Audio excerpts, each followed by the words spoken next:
Salut et bienvenue chez Mr. and Mrs. Grimm.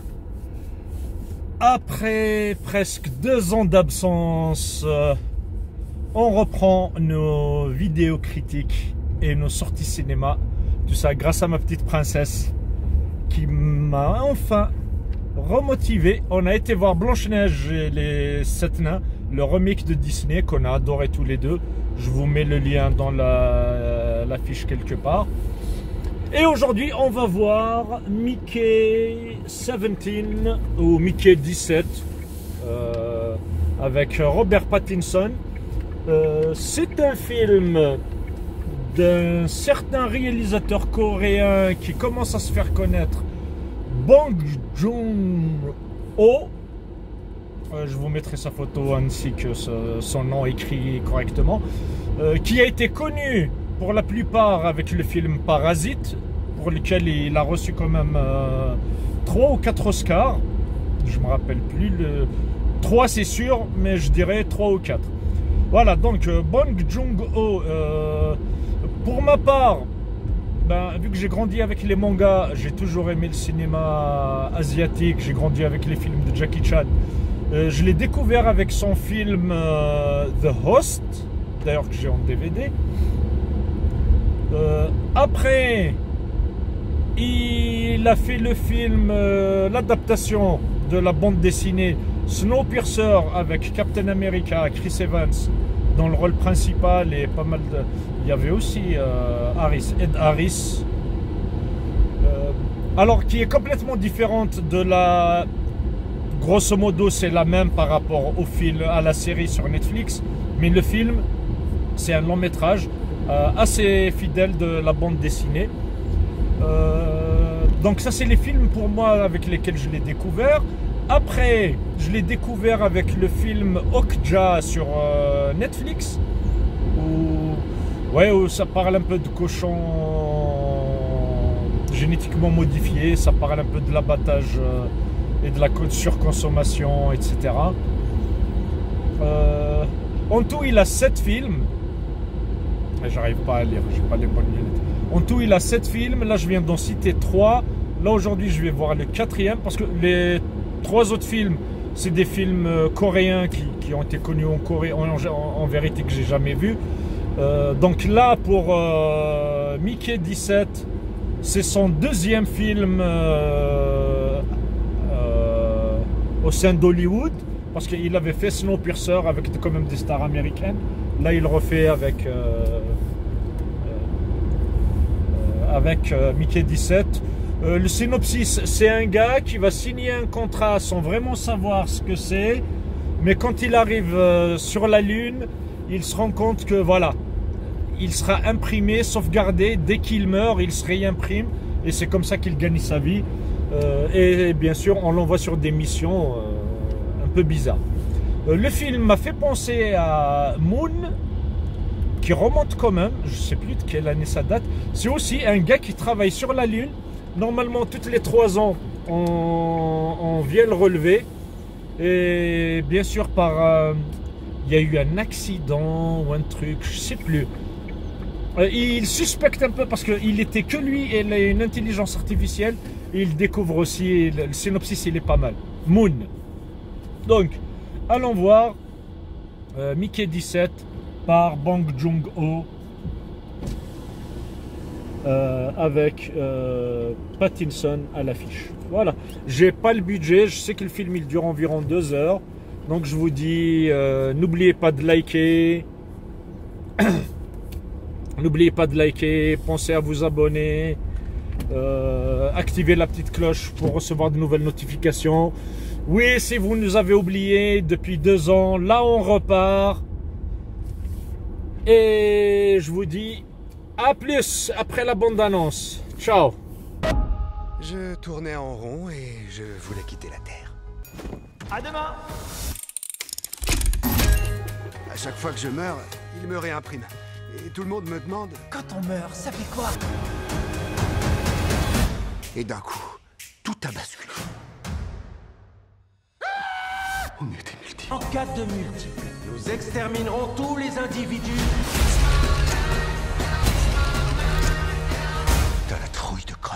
Cette fois, j'ai pas eu peur. Re-salut Mickey 17 ou Mickey 17. Un film de Bong Joon-ho. Alors, qu'est-ce que je pourrais dire? J'ai beaucoup aimé. C'est le genre de scénario que j'adore, qui me fait penser à plusieurs films à la fois qu'on a déjà vus et revus. Alors, d'après le générique de fin, c'est inspiré d'une nouvelle, d'un livre que je connais pas. Et comme c'est Bong Joon-ho, le film sorti en 2025, avec l'ascension d'un certain Donald Trump au pouvoir aux États-Unis, on voit un personnage qui est presque adulé par ses électeurs ou ses followers. Chers pionniers et amis, quasiment chacun d'entre vous restera dans les mémoires à travers les âges. Tu es irremplaçable! Tu es là pour être remplacé! Le vaisseau est principalement rempli d'abrutis. On commence par jeter lequel l'un après l'autre, c'est 2 fois plus de fun. Et qui est d'une stupidité et qu'on peut même pas décrire. Donc c'est pas facile. Et bien sûr, il faut savoir, moi je suis le genre de spectateur, je suis trop con pour comprendre ce genre de sous-entendu, d'allusion.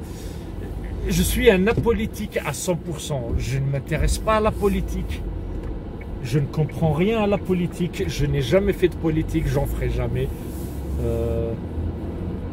Je dirais pas parce que je suis trop honnête pour ça, mais je suis pas suffisamment focus pour être un politicien.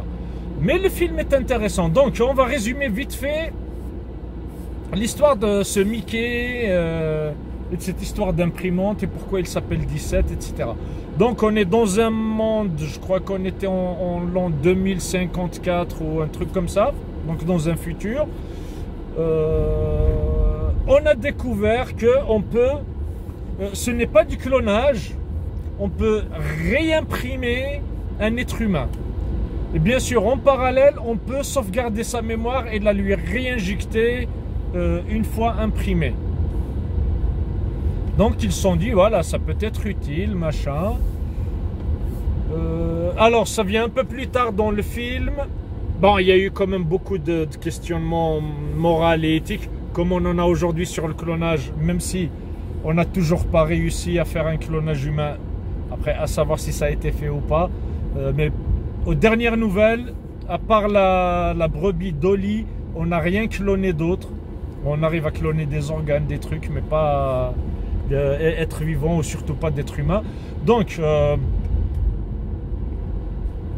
ça a posé certaines questions. Bien sûr, ça a été survolé. Ça revient plus tard dans le film. Ça explique qu'il y a un gars, indirectement, il a été accusé d'être un tueur en série. Sauf qu'à chaque fois qu'il y a eu des meurtres, il a des alibis bien solides. Ils se sont rendus compte qu'il a profité, il s'est fait photocopier. Donc pendant que lui, il était là à servir de d'alibi, son autre tuait des gens.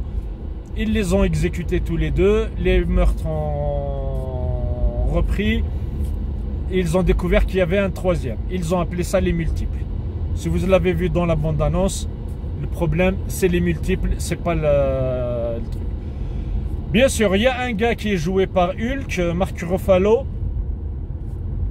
Ben, comme ils ont commencé la conquête spatiale, il a dit voilà, on peut toujours utiliser ce système que pour ceux qui partent dans l'espace. Il les appelle les remplaçables, the expendables en anglais, les remplaçables pour tout ce qui est dangereux. Comme ça, ils meurent, on peut les réimprimer et refaire, mais envoyer qu'un seul remplaçable par mission. Et si jamais on se retrouve face à des multiples, on extermine tout le monde, on exécute tous les multiples, on efface la sauvegarde mémorielle et fini. Donc Mickey il part. Bien sûr, le film s'appelle Mickey 17. Parce que le 17... D'ailleurs, il y avait une scène avec le 17, il tombe dans une crevasse, il y a son ami qui vient, il lui fait « Ah, c'est cool, à l'armurerie, ils vont être contents, je vais récupérer ton lance-flamme.